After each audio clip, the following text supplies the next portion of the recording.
بسم اللہ الرحمن الرحیم۔ نالج گرو یوٹیوب چینل پر آپ سبھی کو خوش آمدید کہتے ہیں۔ میرا نام ہے محسن خان اور آج کا جو ہمارا ٹاپک ہے وہ ہے متلازم الفاظ۔ یہ ایک نیا سا ٹاپک ہے، اس کو ڈسکس کر لیتے ہیں۔ سب سے پہلے اس کی تعریف کر لیتے ہیں۔ گرمی کا ذکر آتے ہی تیز دھوپ، گرم ہوا، سایہ اور پیاس کا تصور ذہن میں آتا ہے۔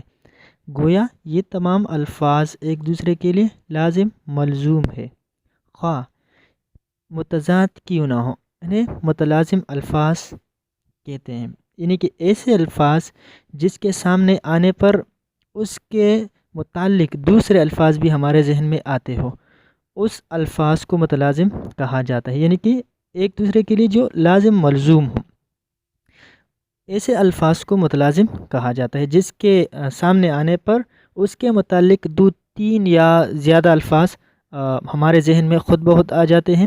اسی طرح کے الفاظ کو متلازم الفاظ کہا جاتا ہے۔ اب اس کی مثالوں کے ذریعے وضاحت کریں گے۔ تو متلازم کا پہلا مثال جو ہے جس کو ہم ڈسکس کریں گے، وضاحت کریں گے، وہ ہے عید۔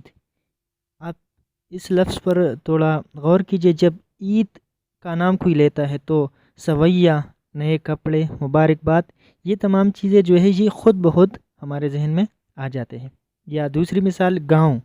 اگر گاؤں کی کوئی بات کر لیتا ہے، کوئی نام لیتا ہے تو ہمارے ذہن میں آٹومیٹکلی کچی آبادیاں، سادہ خوراک، لہلیہاتی فصلیں وغیرہ جو ہے یہ خود بخود ہمارے ذہن میں ابھر جاتے ہیں، آتے ہیں۔ یا تیسری مثال اگر ہم ڈسکس کرنا چاہیں تو برسات۔